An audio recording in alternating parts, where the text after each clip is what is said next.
Well, hello, everyone. Welcome to Anomalies, a show about things that we don't always understand, but we are fascinated by, and we always love sharing them with our friends.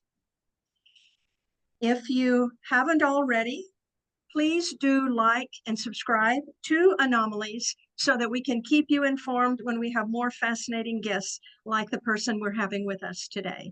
So I'm Gwen Farrell. I'm not sure if I said that already, but I am. And I'm really happy to be here with you and this fascinating person who's visiting with us today. So what I'm going to do is give you a little bit of background about our guest. Our guest today is Dwight Hull. Hey, Dwight. Hi, how are you? Good. How are you? Good, good. Good. We really like it when we have a repeat guest, a guest who visits with us and gives us a lot of interesting information. And then we find out that he also has a lot more interesting things to share with us, he or she. And that's the situation with Dwight Hull. We were thrilled to find out about his psychic abilities and working with animals. And so that's what we've asked him to come and talk to us about today. So really appreciate him visiting us again. So let me just tell you a little bit about him. He is a paranormal researcher, experiencer, author, pet psychic, and animal communicator. He's been investigating the paranormal for more than 40 years and has been involved in thousands of investigations, including Alcatraz Prison, the Tower of London, the Queen Mary, and Tombstone on a Ghost Adventures 2009 episode, and many other active paranormal sites. He co-hosted a Haunting in the Desert paranormal event in Tombstone, Arizona for 8 years, and he has a background in the military and law enforcement. Dwight and his wife, Rhonda, have co-authored 2 books on the paranormal, and they're currently working on a 3rd book about their UFO and extraterrestrial experiences.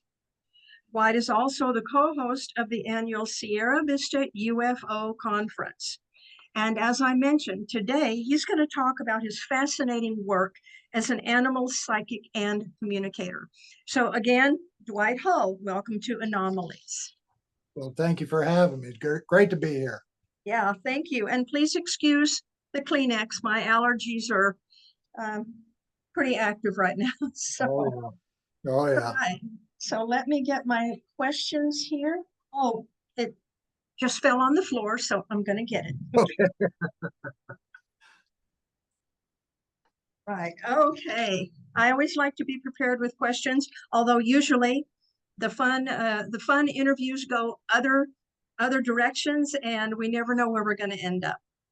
So let's start, Dwight. I guess where it makes sense to start, and that's at the beginning. You are a psychic with paranormal and with animals. And so Right. where did all this start for you? Was this a natural ability you were born with, or how did that happen? Yeah, I was born with it. Started out at a very young age, like, a lot of psychics do.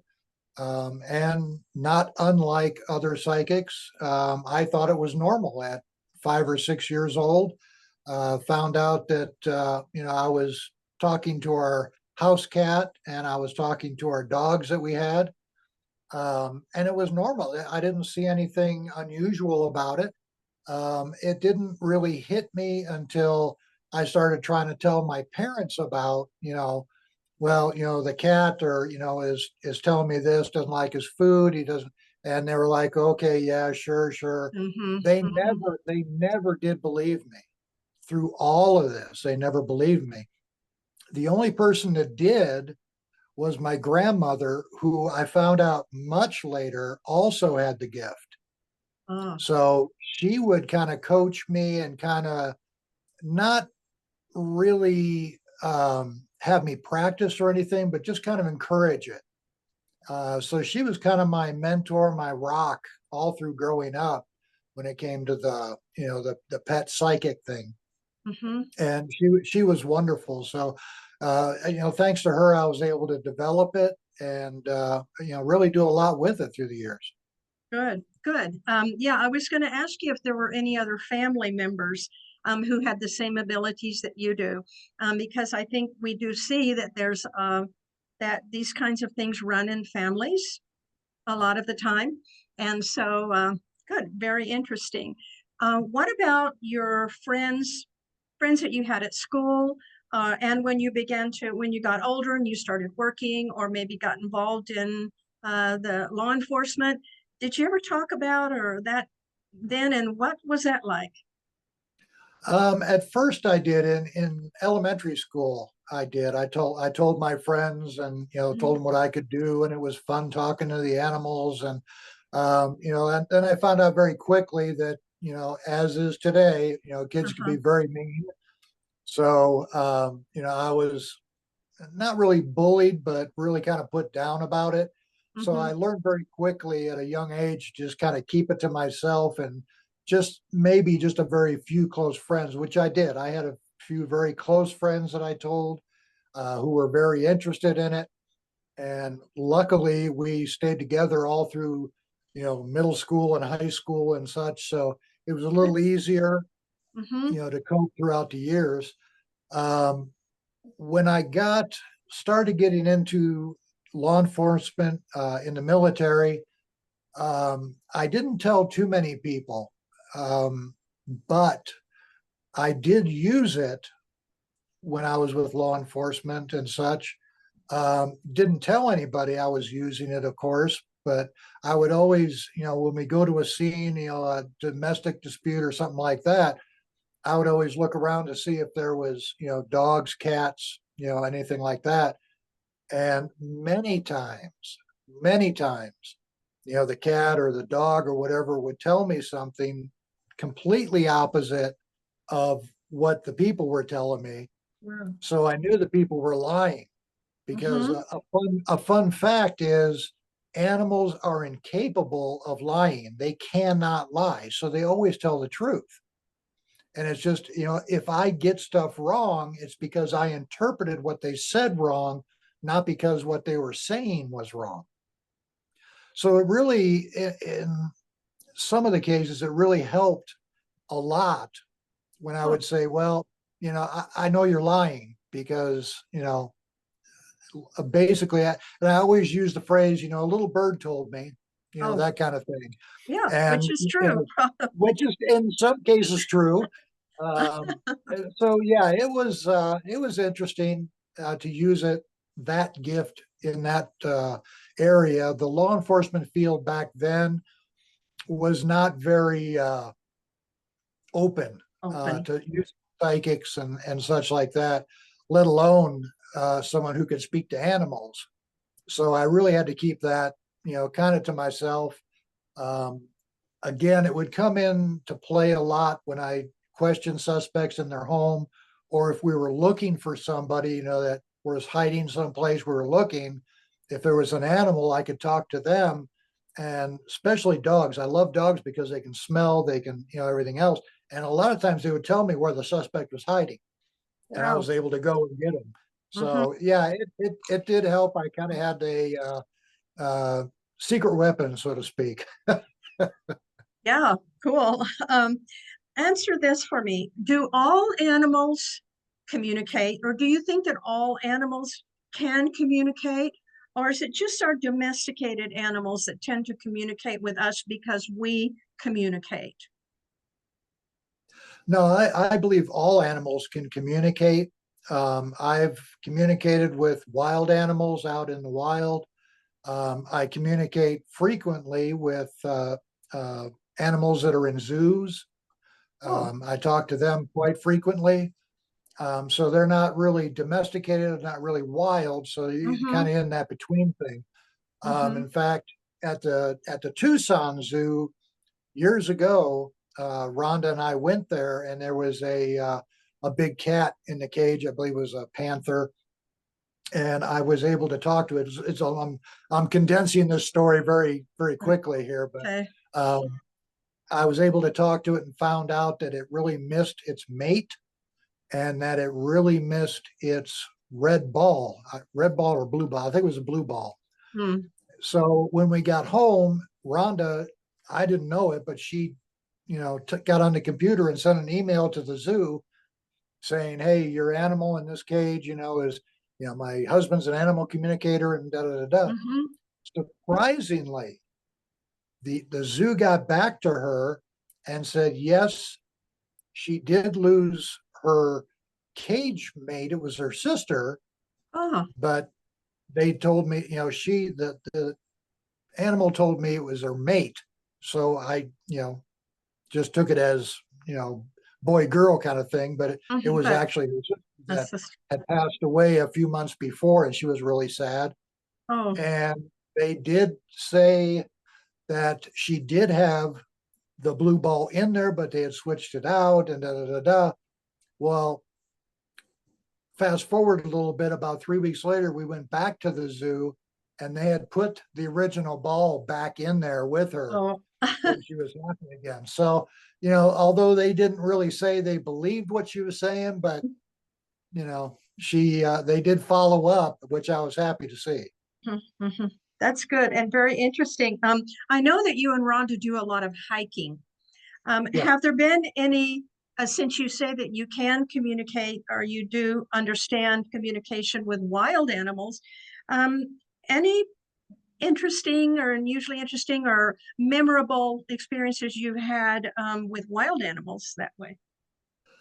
Um, well, the first one that really pops into my mind, and it's not something I generally do. I don't really try to talk to this specific animal, but Ron and I took a group of about 25 into the desert. We went to a historic location, which is the Clanton Ranch, close to here. That's where the Clantons and McLauries used to hang out, Hmm. well, during the Tombstone days.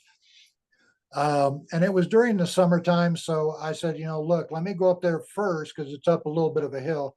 I said, let me go up there first, make sure there's no, bad animals up there or anything like that before we bring everybody up.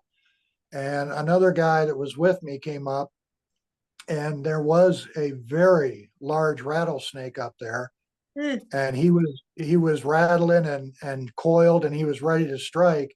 And my friend's like, "Oh, let's get out of here." I said, let me try something. I don't generally try it with snakes, but let me try this.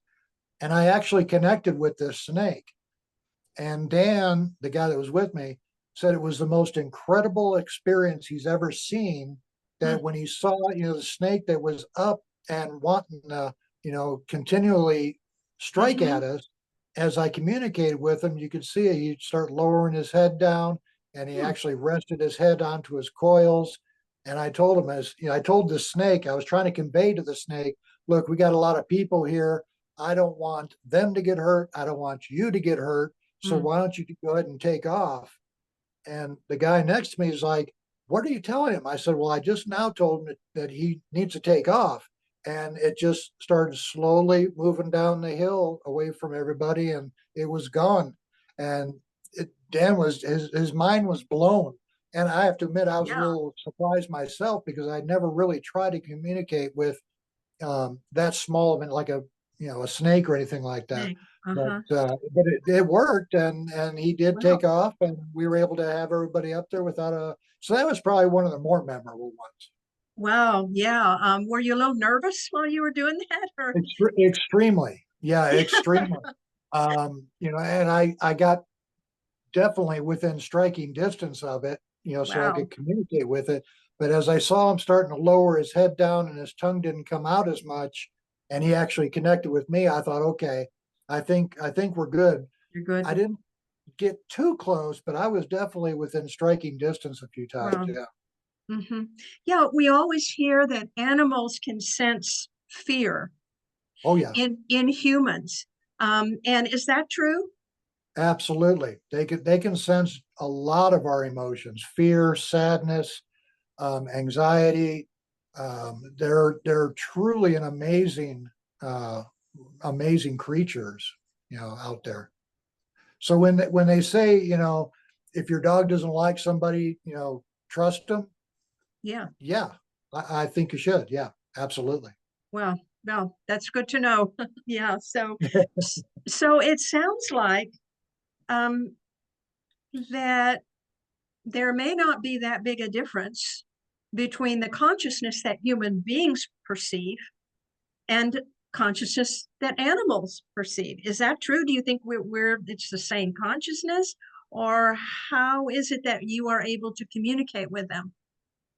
Um, yes, same consciousness. However, with most animals, even domesticated dogs and cats, they have a little bit more of an elevated consciousness because they're able to gather and process a lot more information that we are physically incapable of doing.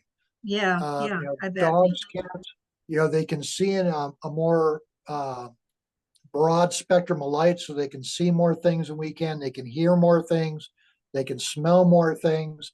So, yes, same consciousness, but I would say with the animals, it's much more elevated, um, which for me, I think makes it easier for me to communicate with them because they are so elevated above what we're able to do that Yeah. it's easy for them to, with somebody who knows what they're doing, it's easy Hmm. for them to connect with somebody and have that conversation back and forth.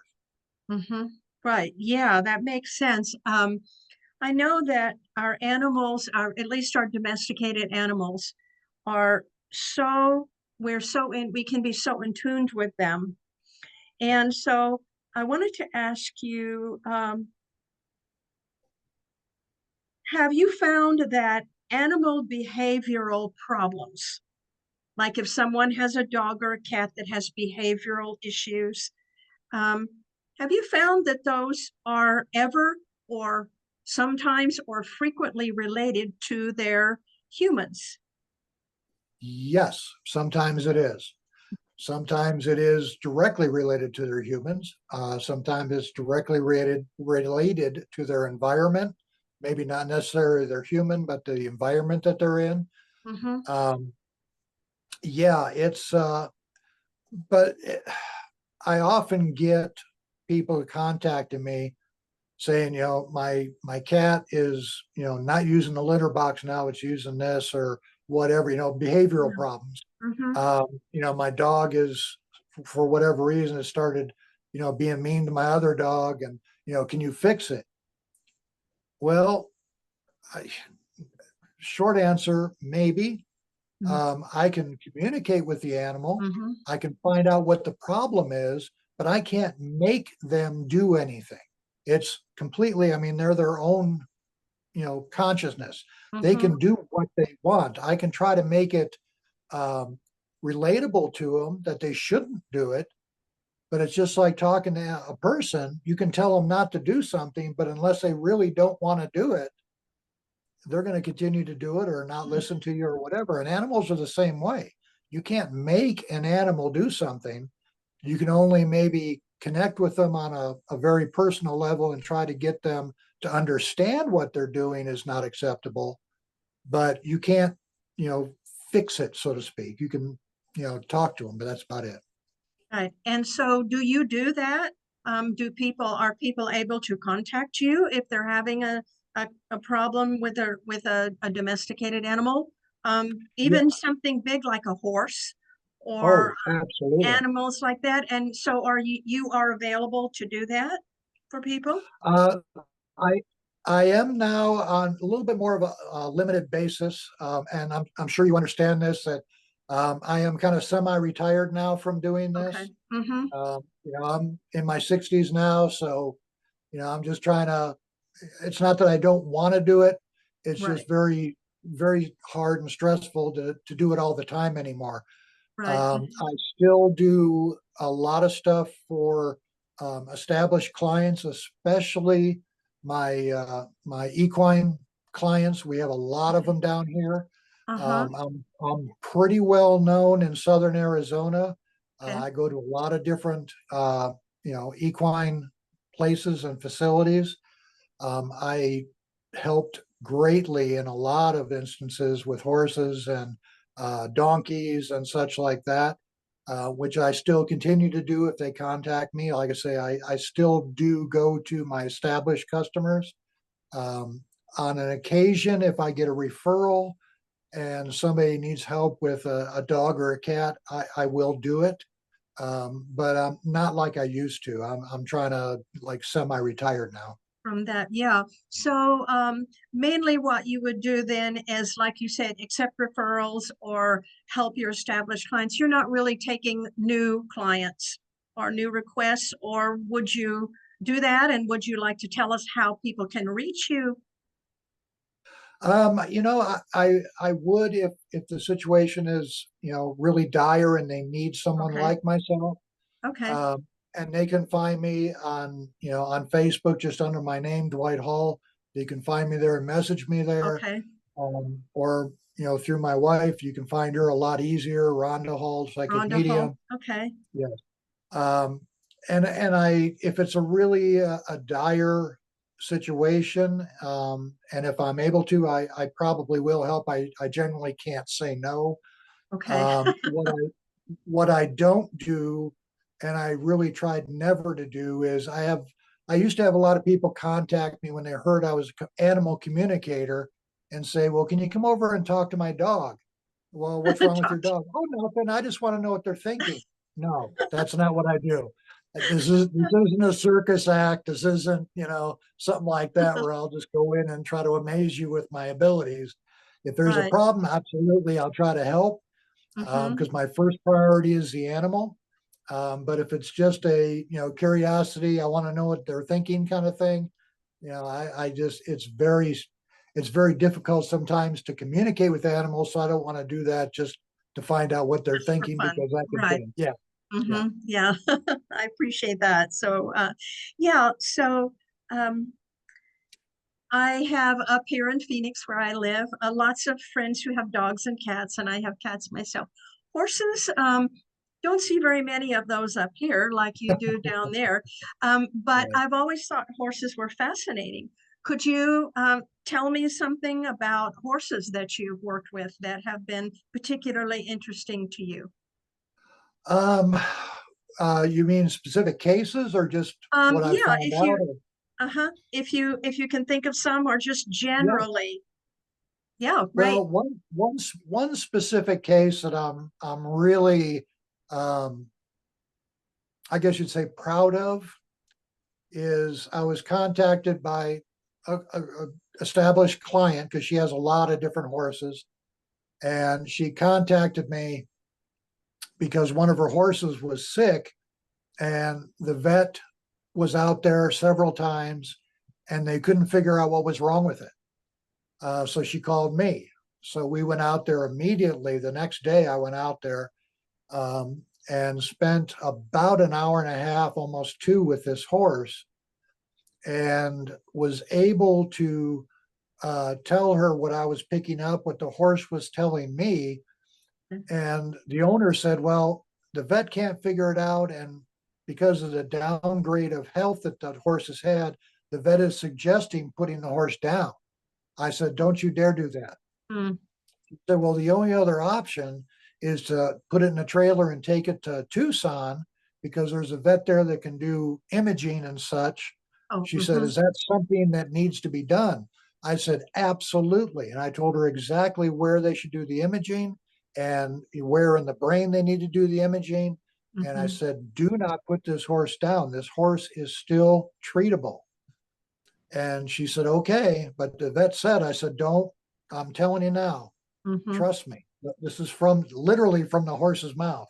mhm. So she took him up there the next day, got the scans done. They showed exactly what I told her was Well, wrong, and they were able to treat it. And it's one of the best healthy horses that she has now. But she great. was going to put it down because the vet said to put it down. Mhm, But because the animal talked to me and I knew exactly from the animal what was wrong, at least, where it hurt, why it hurt, that kind mhm. of thing, they were able to treat it and actually cure it. So that was extremely rewarding for me. That's what I do this for, is to help the animals. The owners come second. I'm there for the Mm, animal. mhm. So, but that's one of the biggest, Cool. accomplishments recently anyway that I've had with horses. Yeah.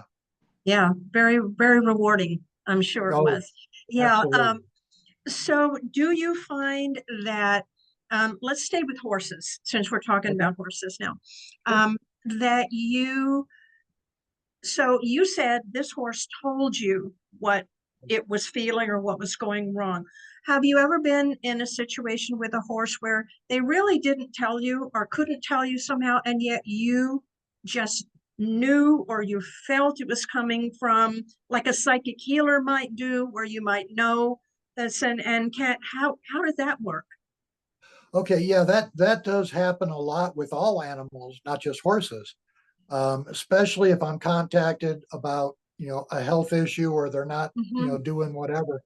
If the animal won't communicate with me or if I can't connect one-on-one with the animal, mm-hmm. a lot of times what I will do then is I will put my hands on them and actually work to try to find, the energy. I know it for a lot of people that sounds weird, but I actually I just, do mhm. sense the energy and try to figure out where the problem is.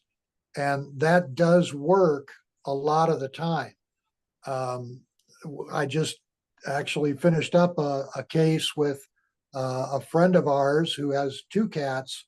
The one cat that she had was losing weight, and she thought it was going to die. Mhm. So I went over there and told her what to do, and I put my hands on it and I moved energy from parts of his body to where the problem was, which was the stomach and his intestines. And 6 weeks later, she called us up and said, "Boy, he is just as fat and sassy as ever. I don't know Right. what you did, but it fixed him, and he's great." And in Mhm. fact, I have another appointment with her next week because she wants me to do a follow up. But yeah, when they don't communicate with me, I can, like the psychic healing, I can put my Mhm. hands on them and try to figure it out that way. It's a little more difficult, Yeah. but it does work. Yeah. Very interesting. So you can actually diagnose what's going on, or at least you can say it's in this part of the body. Exactly, Like that. exactly. Mm. And Yeah. I make that point very clear to my clients. I am not a doctor. Mm. I can't tell you medically what's wrong. I can tell you where it hurts. I can tell you the problems they're having, and I can tell you what areas to focus on. But I am not a doctor, so I cannot, you know, Mm. diagnose. But I can give you a good idea of what's going Right. on. Right. Great. Have you ever communicated with an animal that has passed on, that has Yes, died? And how does yes. that work? How was that? Very much, believe it or not, the same way. Um, Really? I'll, yeah, I'll go to, you know, a house to do a pet reading for a living animal, and then all of a sudden, another animal will come in, Hmm. and I'll say, "Did you have a cat like an orange and white cat?" They're like, "Oh my gosh, that was like a year ago. It passed away." Mhm. I was like, "Well, he's here, and he wants to say hi," and then I start communicating that way. Um, there's also been times where we've gone to during our ghost Mhm. years. We'd go to different old cemeteries and such to just kind of look around, and all of a Mhm. sudden I'd be drawn to one area, and we'd find a grave, and it was actually in a human cemetery. It was a grave of a dog that somebody had, That you know, buried there. buried Mhm. there, and it was communicating with me. In fact, I think that's in our second book, our ghost book that we wrote. So yeah, they just kind of come to me. Sometimes people ask me, "Can you communicate with my animal? It just passed away." Mhm. I'd like to tell him I'm sorry, or want to know how he's doing on the other side, that kind of thing. Mhm. And that's not as easy to do, but I have done it. It's just a matter of trying to connect with the right animal and trying to get, that information. It's a Right. little more difficult, but I have done it, and it's very rewarding when you can give the answers from a pet that's moved on to the people who are still here, and Mhm. maybe hopefully lighten their heart up a little bit about what Mhm. happened. Yeah, that's the next thing I was going to ask you is, have you received messages from animals? Um, I I guess they don't have to be domesticated animals, but from animals to give to humans, either individual humans or maybe just people, like tell the people to stop doing this, or tell people to do this, or that, yeah, something like that. Yeah, it again, it's a little more difficult, but it has happened. Um, a good example of that is when we go to a zoo or a wildlife sanctuary. Mm-hmm. Um, Generally, there's always, some animal spirits hanging around there that have passed on. And I'll get to, connect with them, and they'll tell me, hey, I didn't mind being here, but can you tell the people, don't do this anymore, or, Mm-hmm. you should do this because the animal that's in my cage now is not happy, or something Okay, like that. whatever. And yeah, so yeah, I do get, in general, messages. I do get messages from, oh, a good example is, a police dog that was killed in action. I was able to contact him and give his living human counterpart, Oh, a message. mhm. So that was interesting. Yeah, very interesting. Okay, this is so, so fascinating. What I'd like to ask a little bit about is, do you think that the expectations now, okay, I have cats and I love my cats, but sometimes I think they're annoyed with me, not because I don't feed them when they want to be, or because maybe I'm not, giving them the right toy or something. But um, my question is, I guess, how do you think our human expectations of our pets actually affect them? Do they? Or is that sort of cat attitude like, oh, please, is that real? Or do they really understand what it is that I'm trying to tell them they need to do? Okay. The whole catitude is absolutely real, is Okay. absolutely real. Um, do they care? Yeah, they do. They care about how you feel. And again, animals are just like humans. You can have two different cats. One will be more loving, one will be more standoffish. Mm-hmm. And um, you know, they can both feel what you're feeling. It's just one may not really care as much as the other one. Now we only have one cat here. Inside, we have a feral that keeps coming over now that I've connected with it. Now it keeps coming over, but Mm-hmm. um, yeah, the whole attitude thing, and they understand everything you say. And it may not be the words that you say, but just like when I communicate with an animal on a telepathic level, when you're, physically talking to an animal and telling it something, it may not be hearing and understanding those words, but it is reading your mind up here as you're speaking. So he or she knows what you're trying to Okay. get across. Now, Mm-hmm. whether they care, that's another story. But they do understand, uh, generally, everything that you tell them. Maybe not everything, but for the most part, if you tell them, I don't want you going here, or I don't want you doing this, they understand that. They may not care, They may but not they care. understand. Yeah, Yeah, yeah, right. Okay, so when I think they really understand, they really do understand.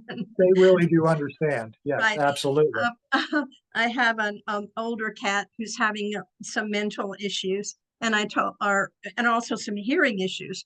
So I mentioned the vet about that. I said, "Do you think that it's just age, or what is it?" And she said, "Well, I think it's age, part of it, and I think she's just not paying attention to you. He just doesn't want to Yeah, do what you're telling her to do." I'm like, "Okay, well, that makes sense." Yeah, and that that, for the most part, that is true. yeah, that does help to understand. So, what can you share with us about how animal human bonds work from what you've learned. Um, is it a dependency thing? We think, oh, well, they're dependent on us because we feed them and we give them shelter and all of this. But what do you think about that? You know, people and animals can be so close, but is it like a human bond to another human, or is it a different thing? What do you think? Um, Now, this is kind of a generalization, so it's just like with people, you can't say always or never or some. The bond that people have with their pets, Okay. and the bond that the pets have with their people is a little more elevated than what a human and human bond would be. Really? If an animal, yeah, if an animal is bound to you, if you've created that bind with Mhm. an animal, it's a little more intense and a little more actually um, a little more physical than what two humans are. Again, because animals have a broader spectrum of smell, hearing, sight, and they can feel more, psychically, emotions and such like that. So when you come home from a bad day at work or whatever, and you're a little aggravated and whatever, your cats get that way too because they feel that too. It's that bond between Oh. you, and Hmm. it's for the most part it's an unbreakable bond. Once an animal binds itself to you, that's why a lot of people who maybe and I hate to even bring this up, but they get a dog and they love it for a little while and then it's just a nuisance. So it's either an abused animal or something like that.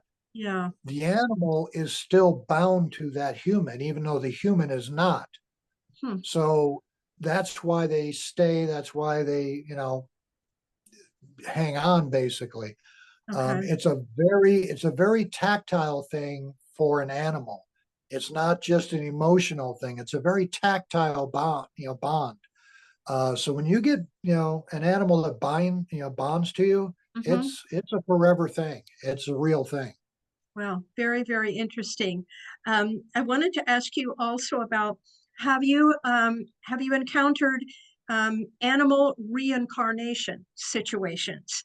And if you have, do the reincarnations, do they come back with the same kind of personalities as the original one? Have you found that, or behaviors? I have, I have found that.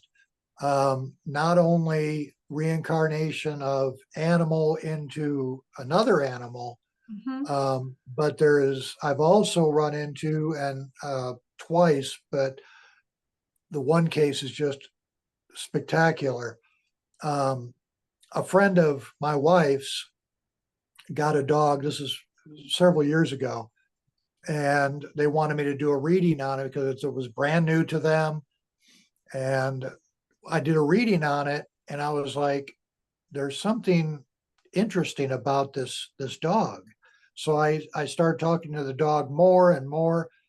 Long story short, this dog was a reincarnation of twins, a boy and a girl that were twins that lived in an orphanage that had died in a fire when they were like 8 or 9 years old. Oh my gosh. And they told me exactly where the orphanage was and stuff like that. And Rhonda looked it up. And yeah, back in the 30s, that orphanage did burn down and many kids were killed. Wow. But this dog that she had was literally the embodiment of both of these kids because they were twins, but one was a male, one was a female. And the interesting thing is the dog had two different color eyes. So that, kind of was Uh-huh. a tip off, I guess. Um, and it proved to be, the owners really, I mean, they thought it was really cool and neat. But the more Mhm. they had this dog, the more they could see the personality of the girl and the personality of the boy at different times. The Wow. dog would do something and it'd be like, okay, well, that's more the boy. And then the Mm-hmm. dog would do something else and be like, oh, that's definitely the girl.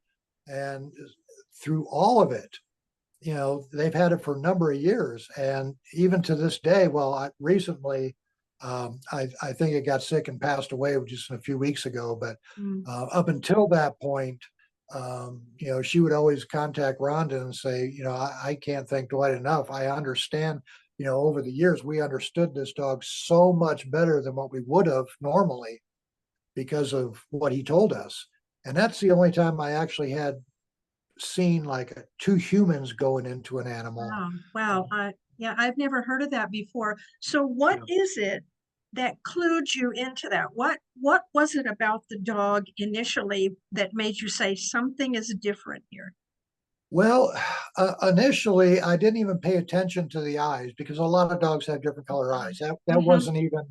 Yeah. wasn't even on the radar.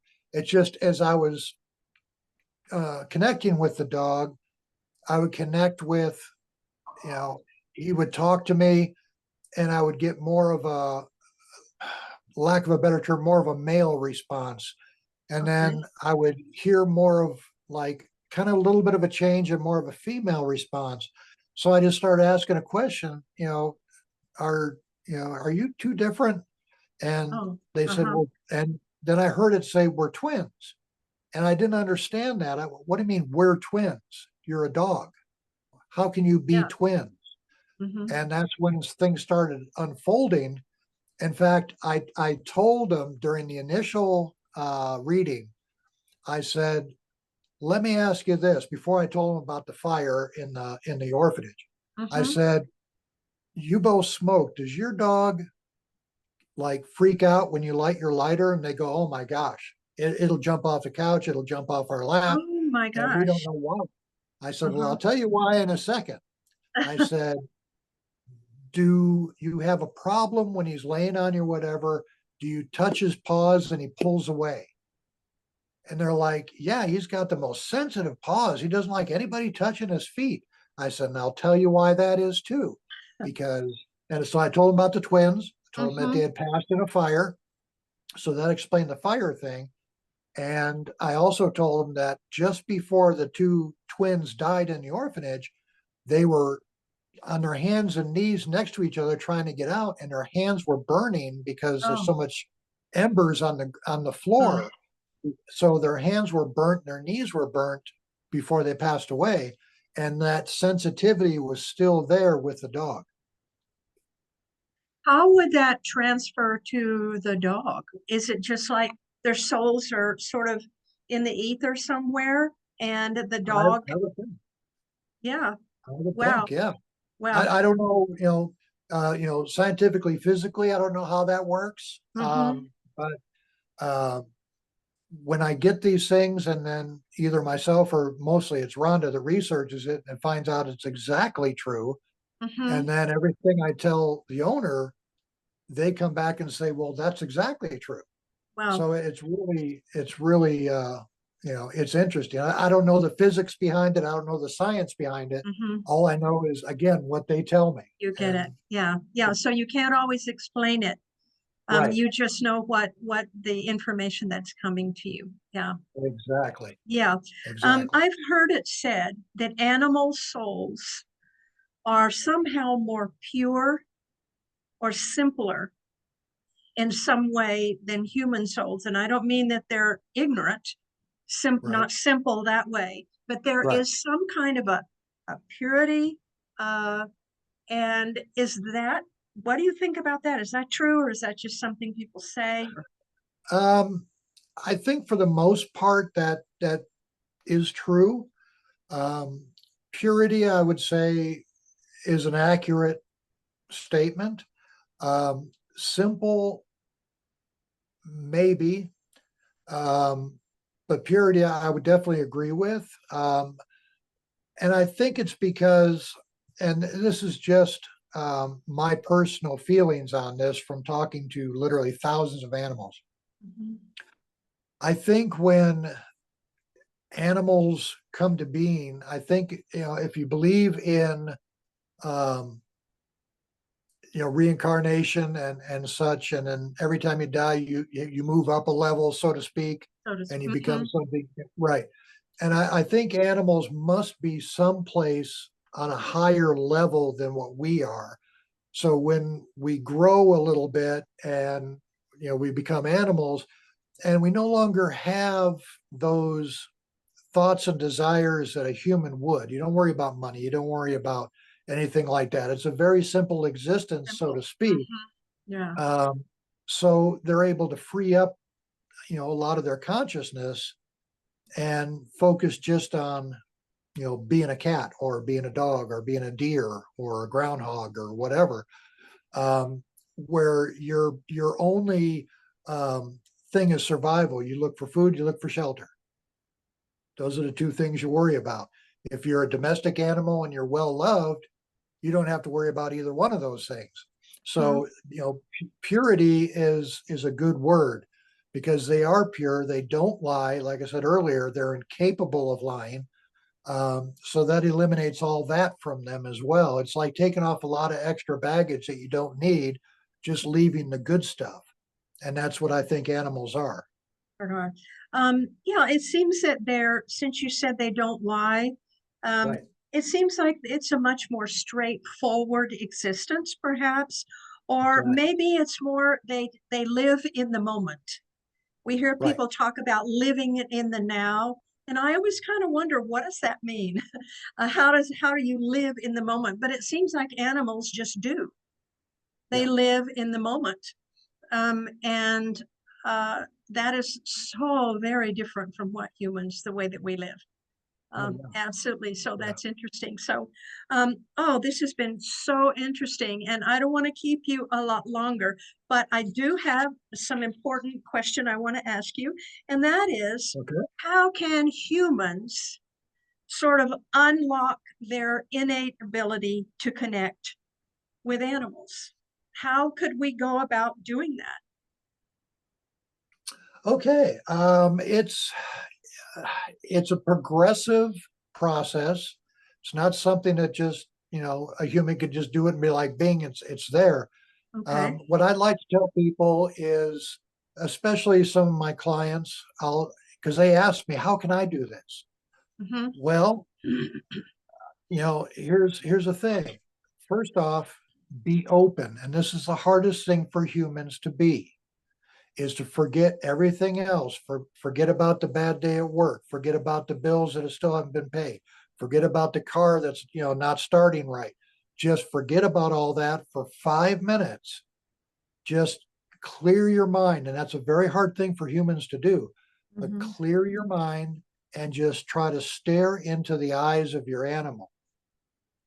And if you get that connection, you will physically feel it. You'll feel like a little, I guess, lack of a better term, like a small jolt or a small charge.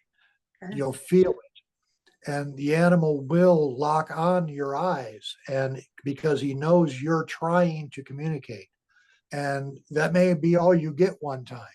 So you try again later and you try again later. And the more you do that, and if you, during these sessions, if you pick up, a random picture or a random sound, don't dismiss it Okay. because that may be something that your pet is giving you.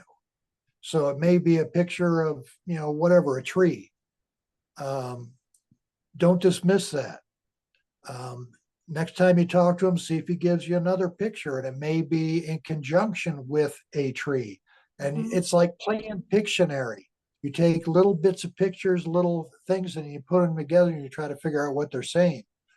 Okay. Um, Sometimes they give you little short video bursts, so to speak, like a little video.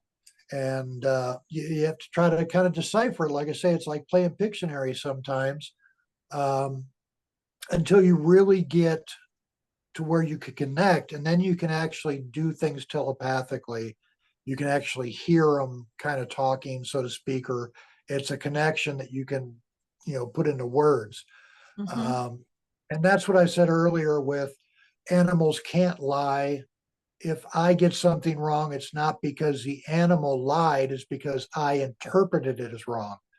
Meaning, if they give me 6 or 7 pictures and I say, okay, well, he's missing his, his orange play toy. And they're like, well, he never had an orange play toy. Okay, well, he's giving me these pictures. Okay, was it red? Well, yeah, he had a red one. Well, there you go. Okay, he didn't tell me wrong. I interpreted it as wrong. Okay, yeah. None of that idea. So, and I'm assuming that it's also possible that maybe they just don't want to communicate with us at some time. Oh, absolutely. And that happens to me all the time. All Right. the time. I'll connect with them. And that's the thing too. When you finally connect with an animal that's never been connected with, sometimes they welcome it. Sometimes they'll shut you down right away because they don't like it. Because a lot of animals are very private. They Okay. don't want to talk about things. They don't want to feel things. They don't want to show things. They're very private. So when I try to communicate with them and I make that connection, they'll snap it off in a heartbeat because they don't want that. They want that wall. And some animals do. They just They want to be just do. left alone. Yeah. hmm hmm And I just thought of another question I wanted to ask you, and that is, what about animal training? If we feel we have a dog, cats can be trained too. I understand mine aren't, but if we have a dog, and then if you're talking about horses or other animals that you might want to train, what about animal training? What do you think about that? And do you think it just shouldn't be done, or it can be done and animals can enjoy it? Or how does animal training work? Yeah, that's a big gray area. Again, some animals enjoy it, Mhm. some animals don't. It's like having, a small, a small child that you want to take dance lessons.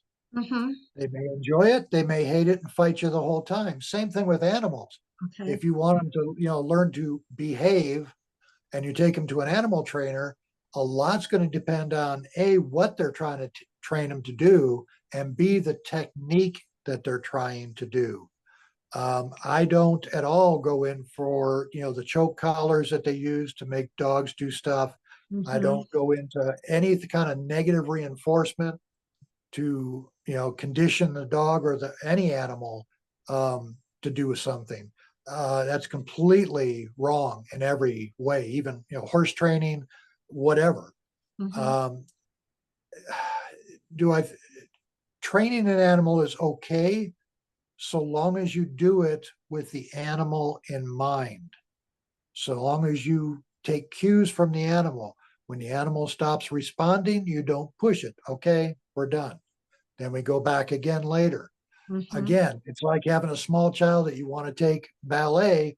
They don't want to take ballet. You want them to take ballet, and they don't really want to be there. Same kind of a Mhm. deal. With same thing with animals. Sometimes they embrace it and they're like, "Yeah, I love doing this stuff." Other animals are like, "No, it's just not going to happen." That makes sense. And I think if you really care about your pet, or even horse, Yeah. whatever a pet, I'm thinking primarily about domesticated pets, but um, I think if you have a bond with that being, that animal, then you're going to know if it's working or if it's not. And Absolutely. you're not going to want to force them. Sometimes animals, there has to be some training for Oh yeah. safety and everything. But I think there's probably a lot of training that goes on out there that if you think it's not going to work for your animal, then just don't do it. If you Yeah. go and pay a trainer and you don't like the way they're working with your animal, then leave, take Right. the animal away. I think that's absolutely important. And excuse me, it's important for you to find out what kind of training they do before you decide that you Absolutely. want your animal, to be there. So that's Absolutely. very, very important. So all right, one last question, and that is having worked and talked with and communicated with so many animals, what kind of advice can you give a person who wants to just be a good pet owner, or a good pet caregiver or animal caregiver? Wow. I think the best advice I can give is take time for your pet. Don't just own an animal just to have it in your house to give you companionship. Take time for that pet, no matter what it is. Spend time with that pet. Look into its eyes. Let them know how you're feeling. Talk to them because they do understand you. Mm, You may not be able to get it back right away, but they do, they understand you. So best advice, and be open. Be open to the experience of having, and it is an experience having a pet. mm, It's not just a vase that you stick on a shelf. It's an experience. It's a whole mind, body, soul experience when you have an animal in your house. Be open to it, open to how they're feeling. When you look at them and they just don't look happy, go up to them and just, give them a smile and just give them, I love you. mm, It sounds stupid in a lot of ways or silly, but it can make the biggest difference in that pet's life.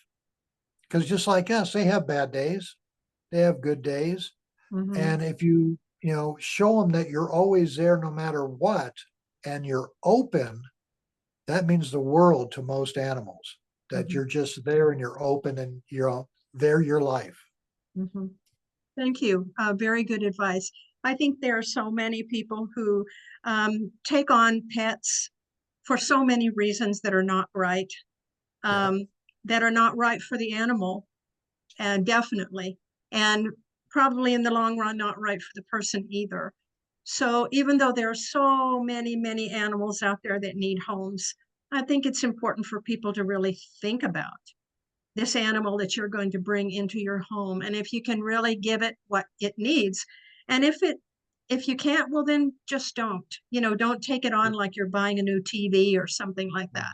Exactly. These are living conscious beings. And so well, Dwight, so cool. Lots of good information. Wow. And I really, really appreciate what you do. As you said, if somebody wants to see more, communicate with you a bit more, you're on Facebook, Yes. and they can find you on there, and Rhonda also. Correct. So perhaps they're in a dire situation where they need some help, they'll be able to find you there. So Yeah. thank you very much for being with Thank us you. today, and I wish you the best of luck in your semi-retirement. Um, yeah, sounds like Yes. you're going to have a pretty busy retirement. I think so, but that's okay.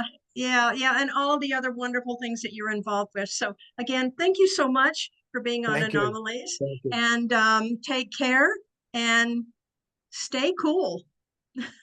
Yes, you too. Thank you. Okay, all righty, bye-bye.